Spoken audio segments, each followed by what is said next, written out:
Hello everyone, in this video I'm gonna show you how to delete your Google Gemini chat history quickly and easily. Let us get started. First, log in to your Google Gemini account where your chats are stored.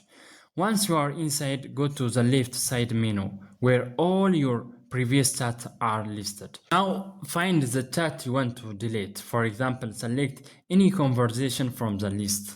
Then click on the three dots menu icon next to it. From the options that appear, click on delete.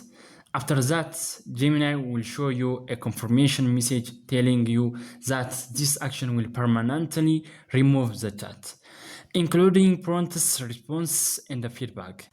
If you are sure, confirm by clicking delete again. And just like that, your chat will disappear from your history. You can repeat the same step for any other chats you want to remove. This is a simple way to keep your Gemini account clean and organized. And that is how you delete Google Gemini chat history in just few steps. If you found this helpful, don't forget to like and subscribe.